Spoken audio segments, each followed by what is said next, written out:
ಸಹಪಾಠಿಗಳೇ, ಇಲ್ಲಿ ನೆರೆದಿರುವ ಗ್ರಾಮಸ್ಥರೇ ಹಾಗೂ ಹಿರಿಯರೇ, ನಿಮಗೆಲ್ಲರಿಗೂ ಇಂದು 75ನೇ ಸ್ವಾತಂತ್ರ್ಯೋತ್ಸವದ ಶುಭಾಶಯಗಳನ್ನು ತಿಳಿಸುತ್ತಾ ಈ ಸ್ವಾತಂತ್ರ್ಯೋತ್ಸವದ ಅಮೃತ ಮಹೋತ್ಸವದಲ್ಲಿ ಒಂದೆರಡು ಮಾತುಗಳನ್ನ ಹೇಳಬಯಸುತ್ತೇನೆ.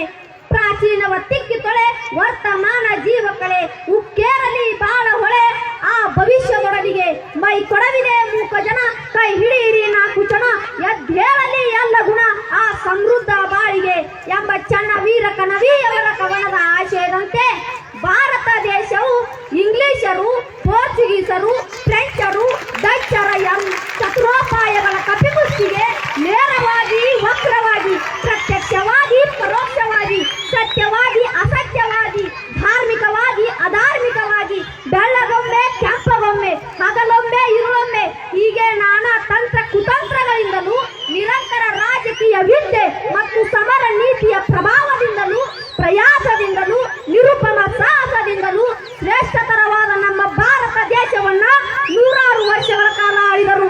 ಆದರೂ ಸಹ ನಮ್ಮ ಭಾರತ ದೇಶದ ದೂರದೃಷ್ಟಿ ನಾಯಕರಾದ ಗಾಂಧೀಜಿ, ಸರ್ದಾರ್ ವಲ್ಲಭಾಯ್ ಪಟೇಲ್, ಭಗತ್ ಸಿಂಗ್, ಸುಭಾಷ್ ಚಂದ್ರ ಬೋಸ್, ಲಾಲಾ ಲಜಪತ್ ರಾಯ್, ಬಾಲ್ ಗಂಗಾಧರ್ ತಿಲಕ್, ಬಿಪಿನ್ ಚಂದ್ರ ಪಾಲ್, ಹೀಗೆ ಅಗಣಿತ ಅನಾಮಿಕ ಸ್ವಾತಂತ್ರ್ಯದ ಹೋರಾಟಗಾರರ ಫಲದಿಂದಾಗಿ 1947 ಆಗಸ್ಟ್ 15ರಂದು ನಮಗೆ ಸ್ವಾತಂತ್ರ್ಯ ದೊರೆಯಿತು.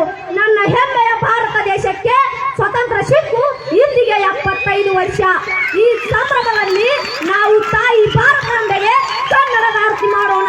ನನ್ನ ತಾಯಿ ಭಾರತಾಂಬೆ ಸ್ವತಂತ್ರ ನಂತರ ಅನೇಕ ಅಡೆತಡೆಗಳನ್ನು ಎದುರಿಸಿದರೂ ಕಾಲಾನಂತರದಲ್ಲಿ ಮೇಲೇಳುತ್ತಾ ಅಭಿವೃದ್ಧಿ ಪಥದಲ್ಲಿ ಸಾಗುತ್ತಾ ಬಂದಿದೆ. ವರ್ತಮಾನದಲ್ಲಿ ಭಾರತ ಅಭಿವೃದ್ಧಿ ಹೊಂದಿದ ರಾಷ್ಟ್ರಗಳ ಸಾಲಿನಲ್ಲಿ ಮಿನುಗುತ್ತಿದೆ.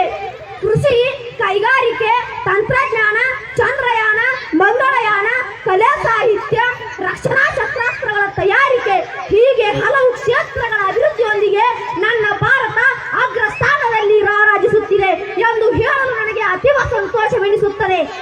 ಆದರೂ ಸಹ ದೇಶದಲ್ಲಿ ಕೆಲವು ಸಮಸ್ಯೆಗಳು ಉದ್ಭವವಾಗುತ್ತಿವೆ. ಅವುಗಳಲ್ಲಿ ಕೋಮುವಾದ, ಜಾತಿವಾದ, ಪ್ರಾದೇಶಿಕವಾದ, ಈ 3 ವಾದಗಳಷ್ಟೇ ಅಲ್ಲದೆ ಬಲಪಂಥ, ಎಡಪಂಥ, ಮಧ್ಯಮ ಪಂಥಗಳೆಂಬ ವಾದಗಳು ಸಹ ಕೇಳಿಬರುತ್ತಿವೆ. ಈ ಯಾವ ಪಂಥಗಳಿಗಿಂತ ಮನುಜ ಪಂಥ ದೊಡ್ಡದು. ಮನುಜ ಮತ, ವಿಶ್ವಪಥ, ಸರ್ವೋದಯ, ಸಮನ್ವಯ, ಪೂರ್ಣ ದೃಷ್ಟಿ ಎಂಬ ಪಂಚತಂತ್ರ ಮುಂದಿನ ದೃಷ್ಟಿಯಾಗಬೇಕಿದೆ. ಮನುಷ್ಯ ಜಾತಿ ತಾನೊಂದೇ ಒಲಂ ಎಂಬ ಉಕ್ತಿಯಂತೆ ವೃದ್ಧಿಯಾಗಬೇಕಿದೆ. ನಾನು ಸ್ವಲ್ಪ ತಲೆಬಾಗಿದರೆ ಅವನು ಪೂರ್ಣ ತಲೆಬಾಗಿಯಾನು. ಒಂದು ವೇಳೆ ಅವನು ತಲೆಬಾಗದಿದ್ದರೂ ನಾನು ತಲೆಬಾಗಿದರೆ ತಪ್ಪಾಗದು. ಹಸಿಗಡಿಗೆಗಳು ಒಂದಕ್ಕೊಂದು ತಗುಲಿ ಒಡೆದು ಹೋಗುತ್ತವೆ.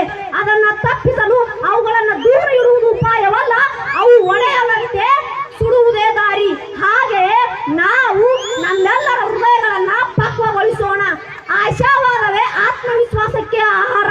ಒಂದ್ ಕಡೆ ಆಶಾವಾದಿ ಹೇಳ್ತಾನೆ, ಇಷ್ಟೊಂದು ಮುಳ್ಳುಗಳ ಮಧ್ಯೆ ಎಷ್ಟೊಂದು ಸೊಗಸಾದ ಹೂವಿದೆಯಲ್ಲ ಎಂದು ಖುಷಿ ಪಡುತ್ತಾನೆ. ಆದ್ರೆ ನಿರಾಶಾವಾದಿಯು ಎಷ್ಟೊಂದು ಮುಳ್ಳುಗಳ ಮಧ್ಯೆ ಇಷ್ಟೊಂದು ಸೊಗಸಾದ ಹೂವಿದೆಯಲ್ಲ ಎಂದು ಕೊರಗುತ್ತಾನೆ. ಹಾಗೆ ಸಣ್ಣ ದೇಶದಲ್ಲಿ ಸಣ್ಣ ಪುಟ್ಟ ಸಮಸ್ಯೆಗಳು ಬರುತ್ತವೆ. ಆಗ ನಾವೆಲ್ಲರೂ ದೇಶಭಕ್ತರಾಗೋಣ, ಆಶಾವಾದಿಗಳಾಗೋಣ. ಕಿತ್ತಾರ ಕಿಲುಬು ಬಿಡುವುದೆಂದು ಚಿನ್ನವು ಕಿಲುಬು ಬಿಟ್ಟರೆ ಹೇಗಯ್ಯ? ಕಬ್ಬಿಣ ತುಕ್ಕು ಹಿಡಿಯುವುದೆಂದು ವಜ್ರಕ್ಕೂ ತುಕ್ಕು ಹಿಡಿದರೆ ಹೇಗಯ್ಯ? ಬೇರೆ ಕಟ್ಟಿಗೆ ಗೊರಲೆ ಹತ್ತುವುದೆಂದು ತೇಗಿಗೂ ಗೊರಲೆ ಹತ್ತಿದರೆ ಹೇಗಯ್ಯ? ಸ್ವತಂತ್ರ ಸಿದ್ದೇಶ್ವರ ದೊಡ್ಡರು ಅಡ್ಡ ಹಾದಿ ಹಿಡಿಯೋರು ದೊಡ್ಡವರು ಅಡ್ಡ ಹಾದಿ ಹಿಡಿದರೆ ಹೇಗಯ್ಯ ಎಂದು ಹೇಳ್ತಾ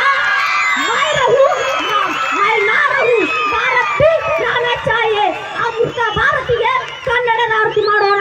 ನನ್ನ ಒಂದೆರಡು ಮಾತುಗಳಿಗೆ ಕೇಳಲು ಅವಕಾಶ ಮಾಡಿಕೊಟ್ಟ ಈ ವೇದಿಕೆ ಮೇಲೆ ಕುಳಿತ ಗಣ್ಯಮಾನ್ಯರಿಗೂ ಧನ್ಯವಾದಗಳನ್ನು ತಿಳಿಸುತ್ತಾ ನನ್ನ ಮಾತಿಗೆ ವಿರಾಮ ಹೇಳುತ್ತೇನೆ. ಜೈ ಹಿಂದ್, ಜೈ ಕರ್ನಾಟಕ.